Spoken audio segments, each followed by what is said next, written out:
We are back. And for those coming to you live, yes, you do see a picture of me. There's not something wrong with your stream. We could not get it to stop freezing, so you will catch me from only audio today, but you still get a beautiful picture of my face in that pink hoodie, brought to you by our sponsor, Nice London. Means get all your hoodie needs, especially when your hair is having a bad day.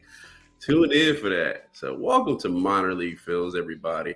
Again, we are back to do our episode of Open Field on Black Panther 2, Wakanda Forever. So Scotty, man, how you doing today?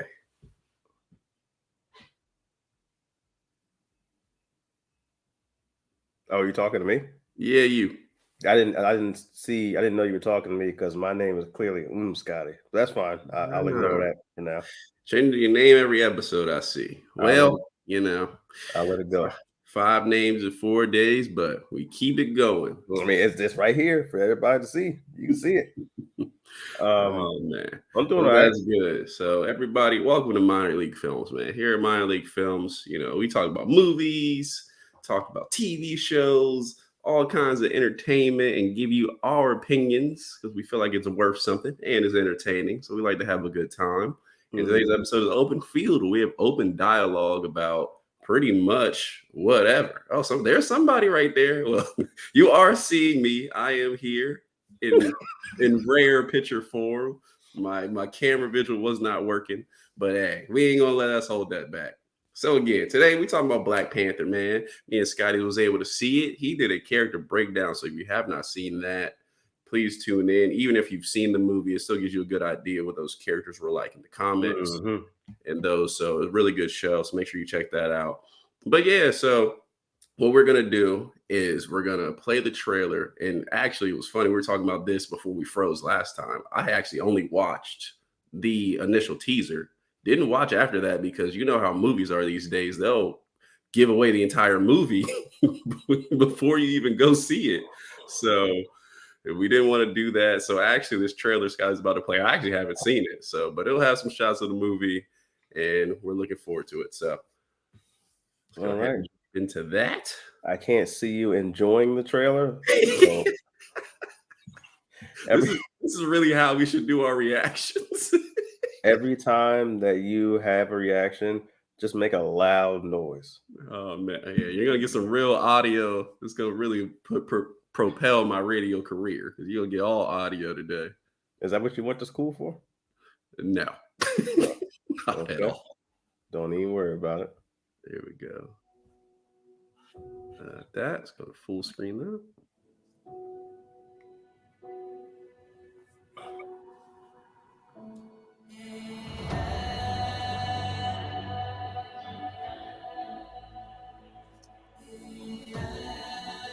Only the most broken people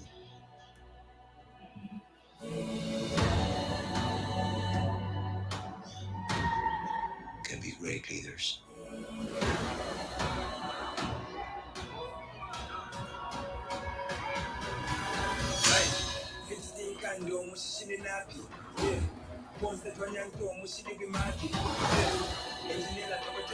His people did not call him general or king. They called him Kukul Khan, the feather serpent god. Killing him will risk eternal war. He's coming for the surface world.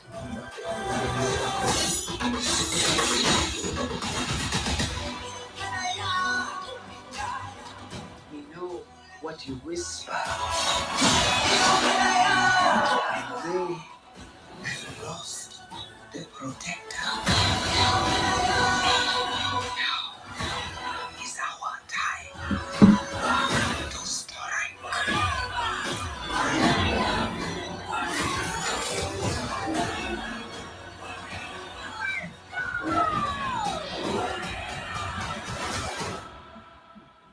Show them who we are.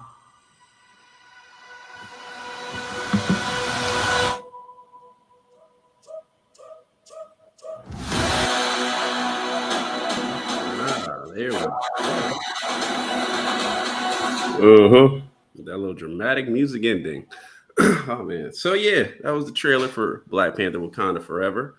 So basically, we're just gonna open dialogue, kind of talk about some stuff that we liked about it. We're not gonna try to spoil it. There's a Oh, I'm spoiler spoiling. warning. There may be some stuff we have to talk about that you may not have seen from the trailers. You know, sure everything. You may have not seen that as in the film. But yeah, man. So I just want to start. I'm gonna ask Scotty, what was your? Let's just go overall. What's your overall feelings on the film? My overall feeling, though, you know me. I'm gonna let you know. I'm gonna give it I thought it was okay. I mean, Don't give away your rating. I'm just. I'm not giving away. Hold on, sir. Mr. Picture. Say that for the- Whoa, Mr. Picture. Relax. Okay. Hold on, sir. Hey, I'm still moving. You can see my voice vibrating. I can't see nothing. All I see is a box. Anyway, go ahead. I mean, I think there's more good to this movie than bad, but the bad stuff for me at least, I thought was unnecessary. Like, Okay. you Elaborate. know what I mean? This is not a spoiler at all because you already know. I already gave who the guy was, the main villain is. They changed his entire backstory. Now I was like, okay, I'm gonna go with it. But then when I watched the movie, I was like, there really was no real reason to do it. Mm-hmm. But I did like is that they took a character, Ironheart, from the book that was universally hated. She had horrible writing, horrible personality, pretty much horrible everything. Yeah. And they made her at least likable in this movie. She's actually my favorite character in the movie. Okay. And I think other than the fact that they changed all the villains' backstories, and I thought that was weird to even do, and they even changed some of heroes' backstories, I thought all the characters in the movie were actually, done pretty well for the most part. Yeah. So that was Ironheart played played by who played her again? It's Dominique Thorne. Dominique Thorne. That's it. Yeah. Yeah. So I did like her in the film. So overall, obviously, this movie we were sold by that very first trailer of just how heavy on the emotion that trailer was. I remember we talked right after that first it wasn't the trailer, it was teaser. After that 1st teaser we dropped, we was like, wow. Like, you want to put together a trailer? That is a trailer. That's something that really gets you excited. And it was heavy on the emotion, and that carries right into film, man. You open where, obviously they got to get past the character T'Challa and Chadwick Boseman's death. But you just open there with kind of a very emotional opening. Like that Marvel, they do a custom Marvel kind of, was there a little graphic thing? Getting kind of a custom graphic, just really honoring Chadwick Boseman.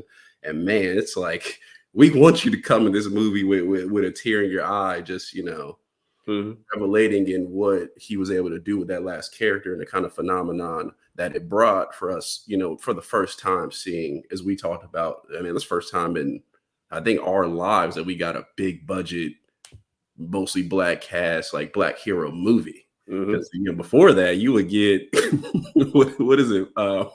What's the dude Damon Wayans played? Was it Blank Man?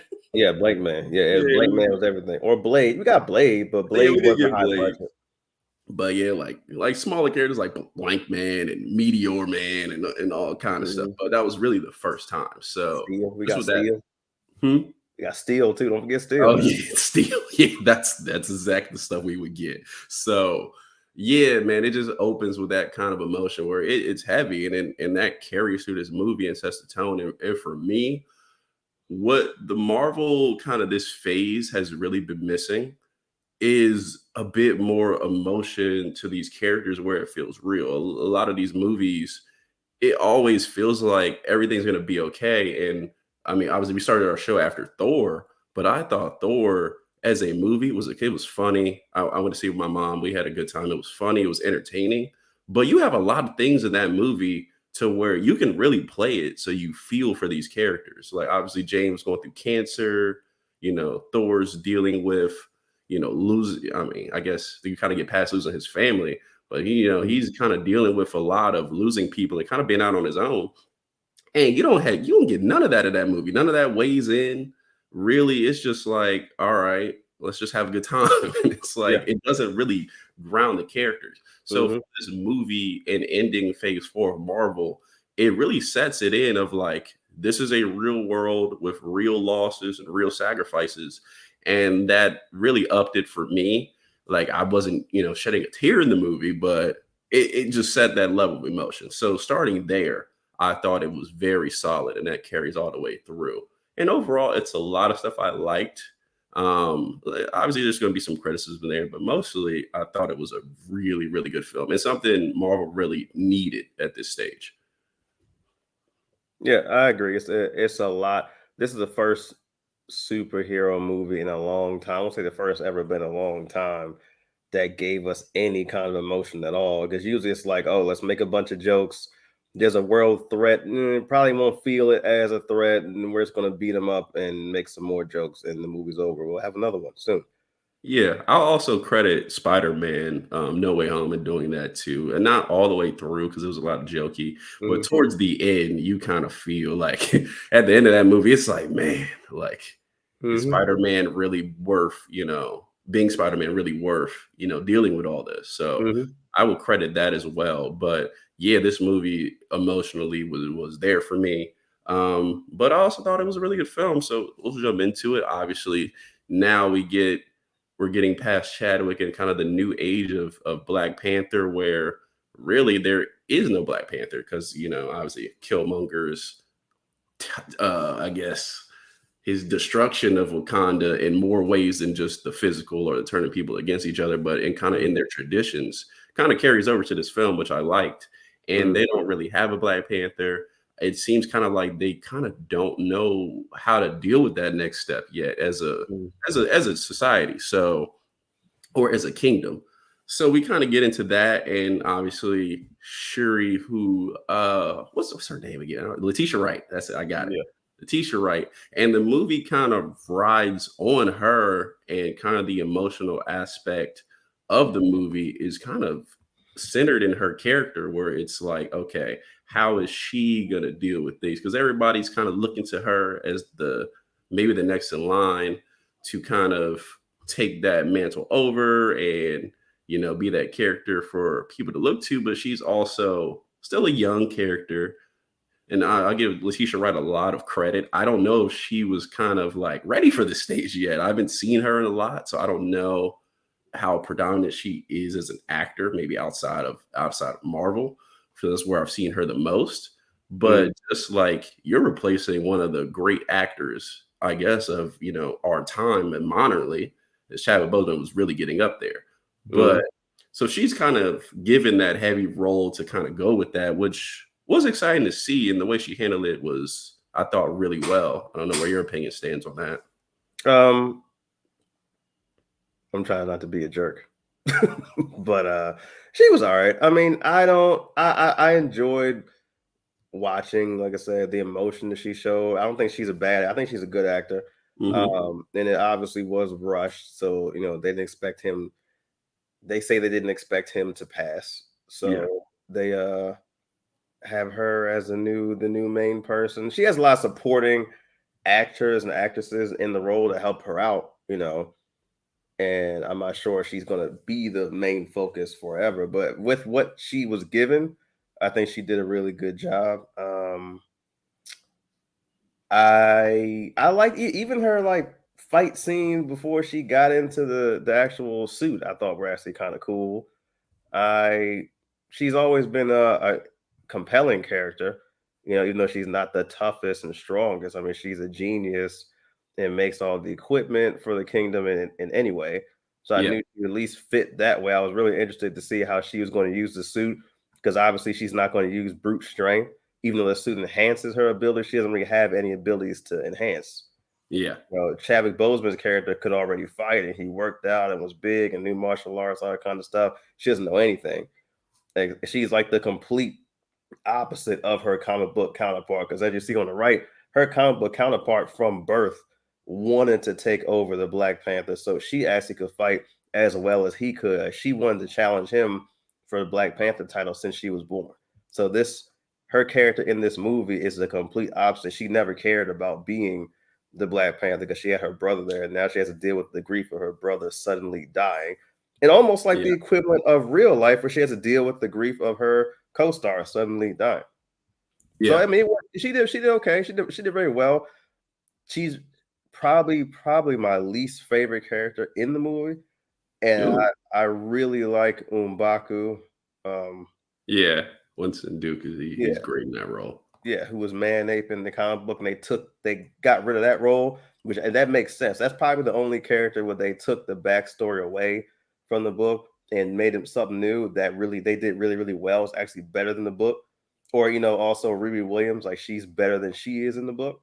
Yeah. So they did well with those two characters. Like those two characters are probably my favorite in the movie. Of course, we got I don't know how I'm forgetting her name, the Ramonda the Queen, played by Angela Yeah. Bassett. Angela Bassett, she is amazing in this film.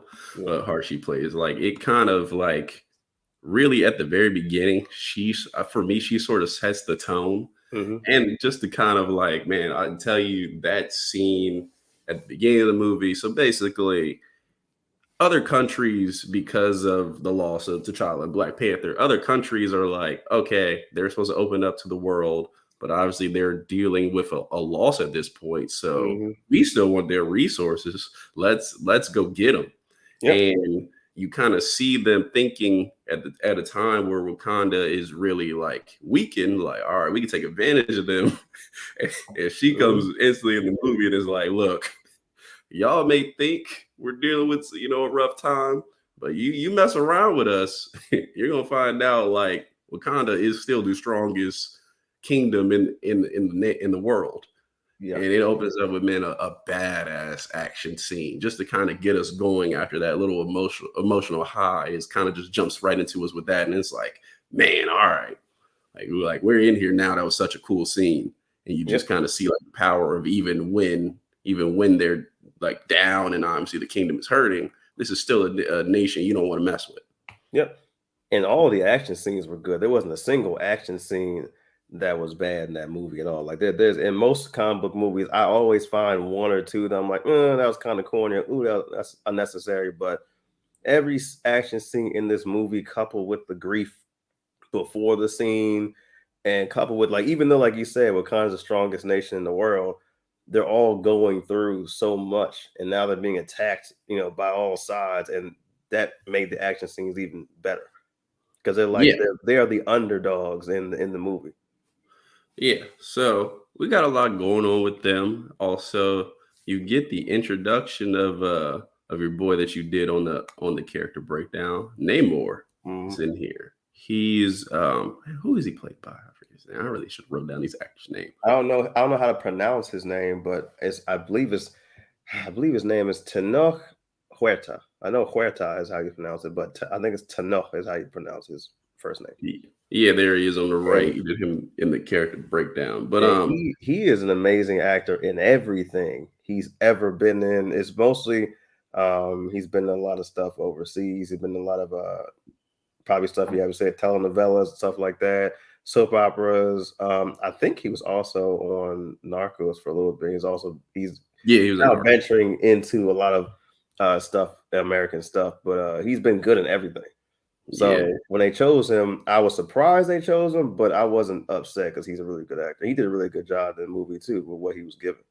No, he was great. He was definitely played that role of menacing, where it was like, and like we've talked about this, how Marvel had a villain problem, which for us, he's not really a villain. He's more of a guy trying to protect his people. But very early on, he feels crossed because they're around his kingdom, looking for resources, and maybe there might be vibranium there. So nations come to try to get that, and he's like, look, he didn't need much of a push, because he goes from all right, this little incident to, look, I'm gonna burn the world down. Like, keep coming over here. I already got a problem with the people on the surface because I went there as a kid and saw something I ain't like. So I don't need much of somebody so much as throw a can in the ocean. Right. End up burning the world down. Yes. So this is not Aquaman. This is literally the opposite of Aquaman. He's not a bad guy, but man, that dude, don't piss him off. Yeah. It don't take much to piss him off.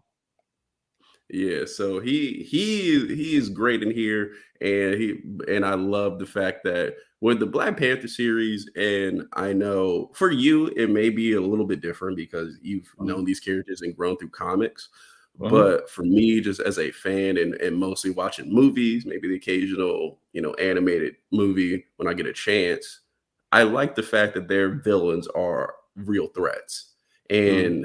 And it comes with consequences when which Namor again, he's not a straight villain, but when you cross them, there is a threat here. And it's not like, oh, like it's gonna be all good.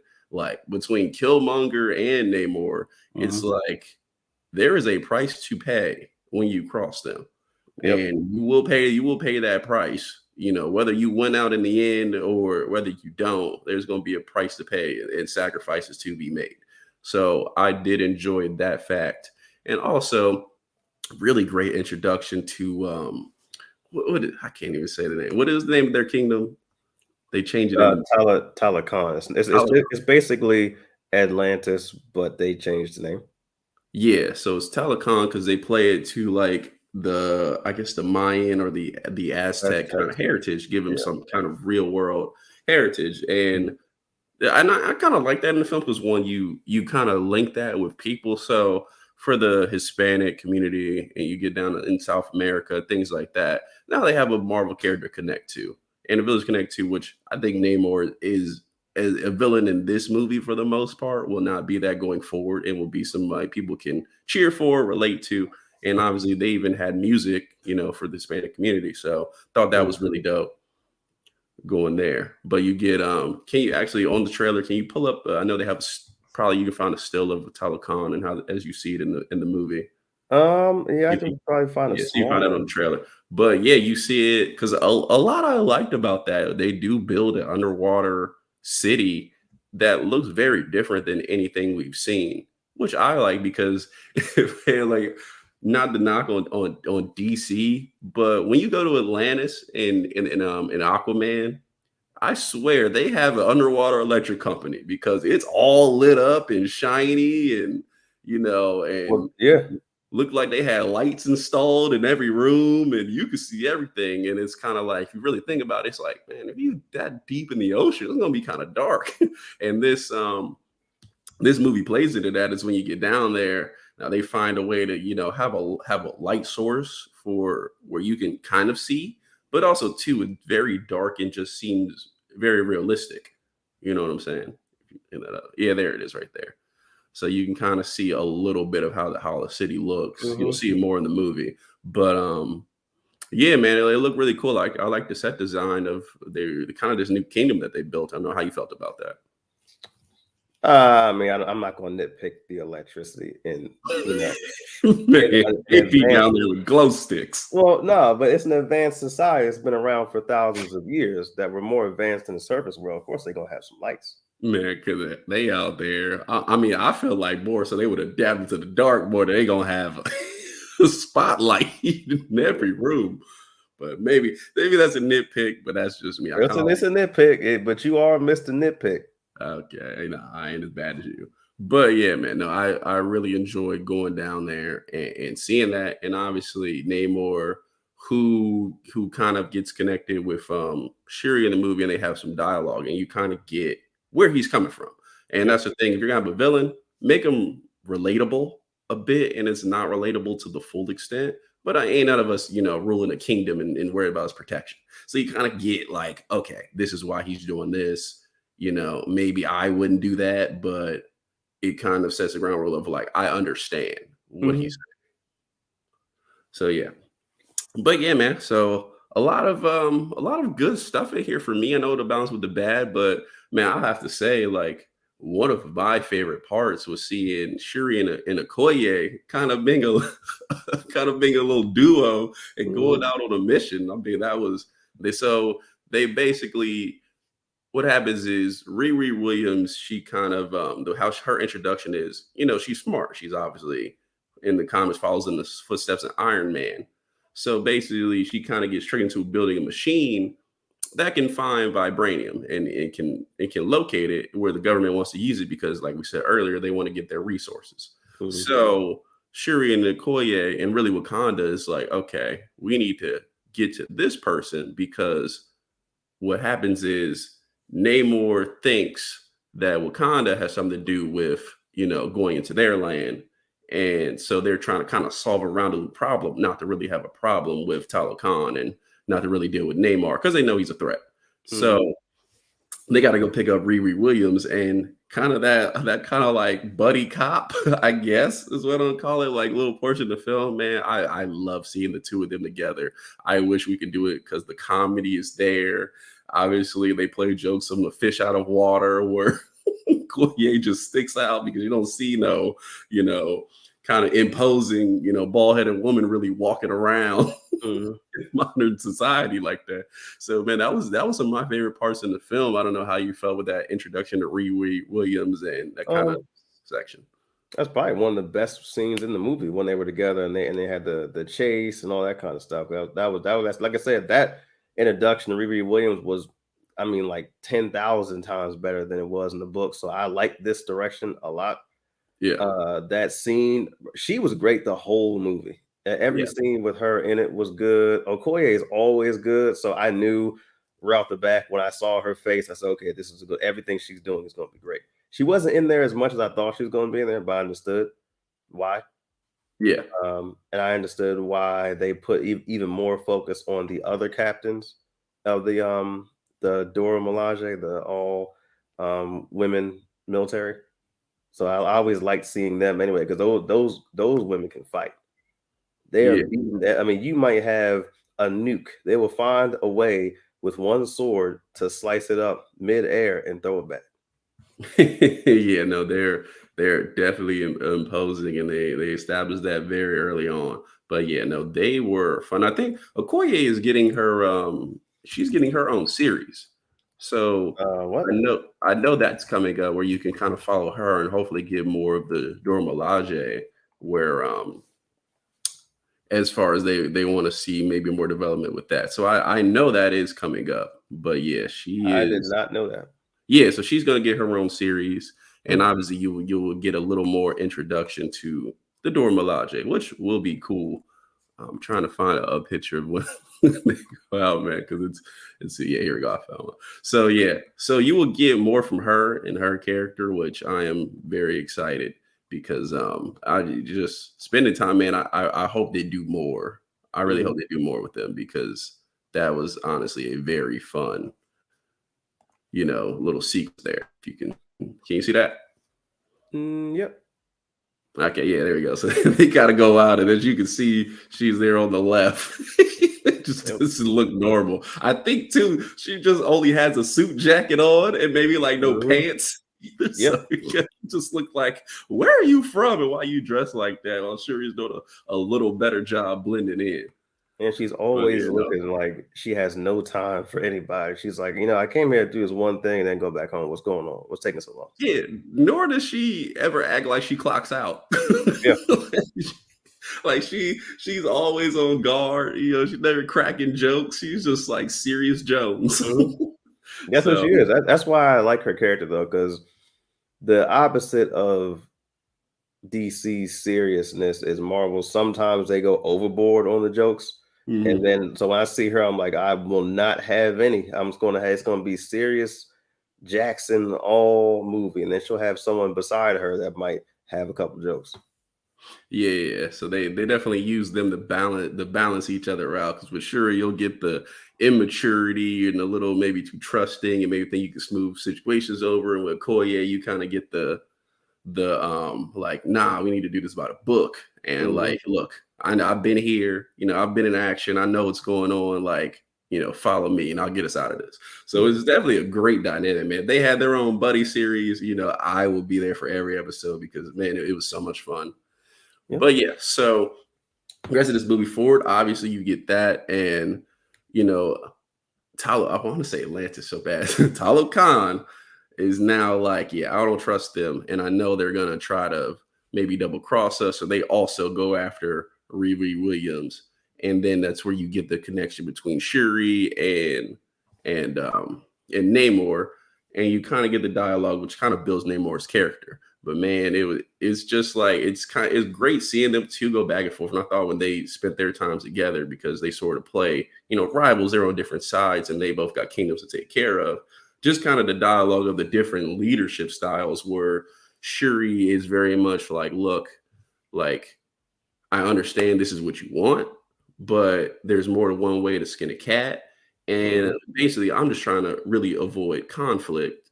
But I can do it in many different ways. Where Namor is like, it's an ultimatum. Like, Yeah. you either do this and work with us, or just I'm die. Yeah, he's Well, like, basically, do what I say or die.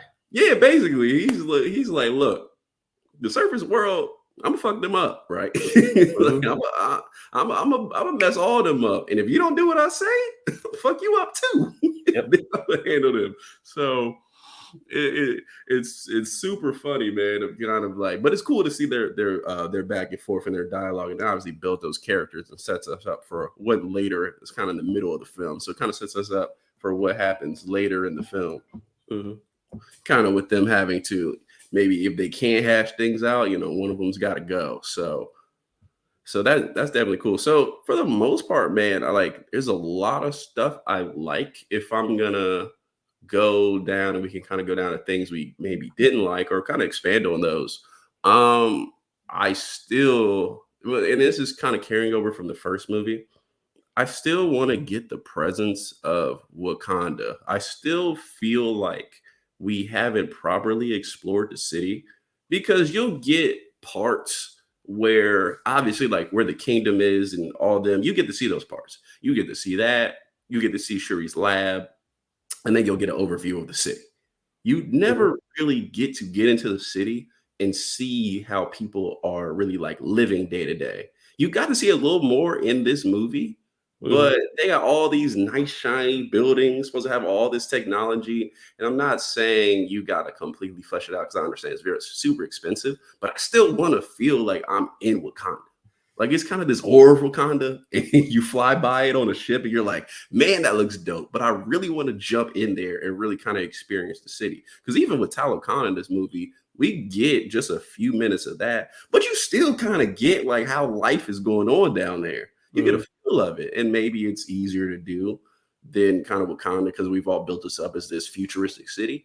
But still, for me, that's one of the things I would kind of stripe at. I still want to get in there and feel like I'm really in Wakanda, because it's only to this point, and this is catching both the movies, felt like either I'm in Wakanda to see them get attacked, or we're at a meeting where something has to be hashed out. I've gotten those two vibes, but still not gotten we're in Wakanda and I can actually see how this, I guess, kind of world or atmosphere really works. I can agree with that. Yeah, we don't get much of that at all. And I think other movies have done it even better when you see a futuristic society and you really do go through every little inch of it. Even if it's only like, 5-6 minutes, we get to see, well, you're right, Wakanda, we see, oh, there's a battle here, or we'll see a couple people walking through it for half a second.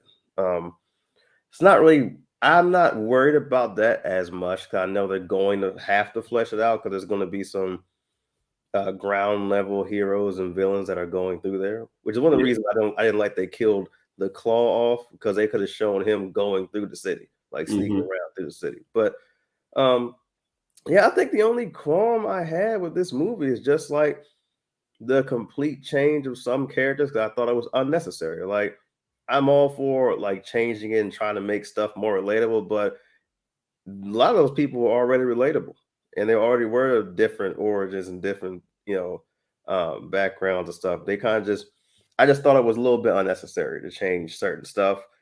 But there's not really any characters I just didn't like. Maybe I didn't like his cousin that much, but I'm sure they're going to flesh her out a lot more, and I might end up liking her. Maybe I won't. And Atuma, I think, could have used a little bit more screen time. But that's, because he's supposed to be the right-hand man. So I was like, oh, let's see what he does. Didn't do much. Yeah. But no, I'm with you. I think it will be saved a little bit for future time, because what I'm thinking is they wanted to really introduce Namor and kind of put him at the forefront, So we think about him when we think about, Black Panther and Captain America, and just kind of really, I mean, for a lot of the time, it kind of is his movie, and he kills it whenever he comes on screen. He has that presence to where, like, okay, this guy is going to be, a star in the Marvel universe, or somebody we see when big conflicts happen. So I think they kind of wanted to build his. You're right. We don't get much from, his cousin and what's the other guy? Batuma. Yeah, we don't get much from them to really get to explore their characters, but I'm sure it will come down to time. I'm sure we're gonna get a series where they could really like flesh them, and that's a good thing about them doing series now, where characters, these big budget movies have so much to fit in such a small amount of time that we don't get a lot of the build on other characters. But I'm sure with them we'll, because like you said, you thought Tuma was going to be the main villain here. Yeah. Because Neymar really is kind of not really a villain, but he's kind of just a straight guy. So I'm sure we'll dive into that a little later, because like I said, you can kind of see it a little bit that everyone doesn't quite agree with all his decisions. I won't say what those decisions are, but everybody's not on the same. Well, I won't say everybody, because his people follow him to a T, but some of the higher ranking people don't seem like they're all on the same page of where they should go and how they should deal with this threat, because Talokan has just kind of been a mystery all this time. People don't really know about it. They've kind of just been flying under the radar, and now that they know, everyone knows about it. Just kind of how, like, Wakanda, they've kind of been under the radar, and now everyone knows about it. How they're going to quite deal with that? So there's going to be some different conflicts and different opinions on how to do that. So I'm with you. We didn't get much from those, but I think it's going to be something fleshed out in the later series. Yep, probably. In a series or even in a movie, because they don't really have to flush them out that much, because there's not much backstory for them too. But I just want this a little bit more than what we got. That's all. Yeah, no, I'm with you there. Thinking, what else would I have liked to see in here that I didn't? Okay, so obviously we all knew Killmonger was gonna be in this, and he's not like a major part. I'm not trying to spoil too much, but for them to bring him in, I wish we had, like you said, he played straight to character, like as he was. And I remember you saying that. For me, I thought, if he's gonna be in here, like, are we gonna get a little bit of a redeeming, or him kind of learning from before? And no, you don't really get much of that. But he's dead. He's been dead. So I mean, you figure some time in the afterlife, you might learn something or two, or maybe be like, maybe I should have did things that way. But no, we didn't get that, which is something I was looking forward to. But it's cool. It's used. It's there for a reason, and it's used to drive our characters in a certain way. So it makes sense. No, it's not too much complaints on that. But also too, yeah, man, I'm excited for kind of where this is going to go, because freaking Winston Duke gets to play kind of a bigger role in here. And the thing I like about his character, we touched on him a little bit earlier, but he's kind of moving into where he's still not a hero. He does his own thing. He kind of just like follows the way he wants it is the way he's going to do it. But he also, with Shuri, has respect for what she's going through, and also wants to lend a hand. So I'm hoping, man, we get more with that character, maybe a series just with him, or like a short or something, just to kind of see that character more, because it's so good, man. When he is on screen, it's fun. And like, usually I would have complaints because there's some stuff in this movie where it kind of breaks the tension. But when it's him, it's like, oh no, it's fine. I just love that guy so much. Yeah, we'll be seeing more of him. I'm not sure about a series, but I'm pretty sure he's going to be like a big part of the next movie, the next phase coming out, when with Kang and whatnot. Yeah, he plays such a predominant role. But yeah, but that was mostly for my thoughts. Do you have anything you want to touch on? No, I think we covered everything. I think we got it all without spoiling too much. Yeah, we did. We didn't want to spoil too much, obviously, but we had to touch on some things that happened in there. But overall, man, so just overall recap, because we didn't do a review on this, so we'll go ahead with we'll give you our ratings for As the Film. So for me, just to recap, man, I thought it was emotionally heavy. I thought a lot of things were really good here, especially playing to the emotions in a series of this character. And just to let you know, like, I was not crazy about the first movie. I know it has that allure of like, yeah, like you said, the first big budget, black character driven movie that we've seen. But when you actually break it down to the movie, I'm like, it was good. Like it was a solid film. It wasn't nothing like, it wasn't no Captain America, Winter Soldier. Yeah. Like, it's not that. And that's, I think, the peak of where these superhero movies are. Mhm. But it was a very good film.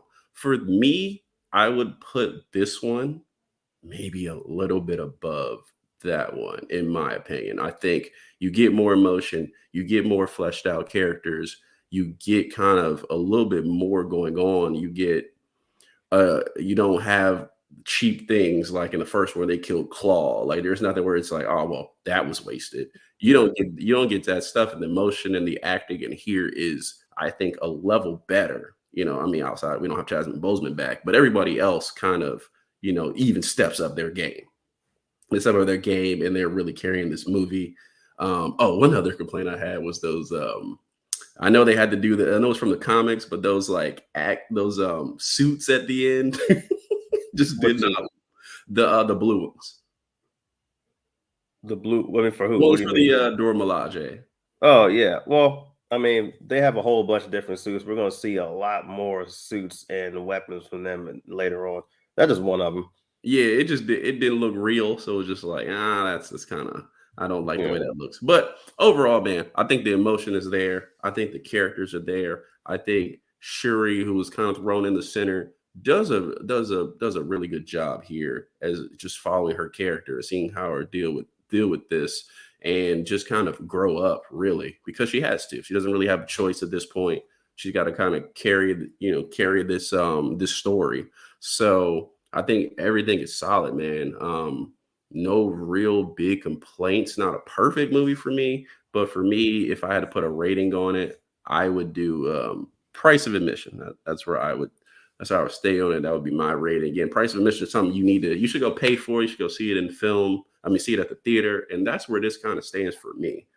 If I would put a rating on it. Okay. Yeah. The first movie, I'm gonna go with the same. I'll give it the same price per admission. Because the first movie, I would have said that was like run of the mill, because I didn't like the first movie at all. As you know, like, villains make the movie. Yeah. That movie didn't even have a villain. If you really think about it, that movie didn't have. I know a lot of people say Killmonger was great. He was this, he was that. But if you compare him to other villains they've had, I know Marvel hasn't had many good villains, but Winter Soldier, he was menacing. Every scene he was in, 10 people were dead, or like right away. And not only were they dead, if he was talking, it was basically to say, hey, I'm not finished. And then he was showing you, I'm not finished. I don't care about life. I have a purpose. I'm going to meet this purpose.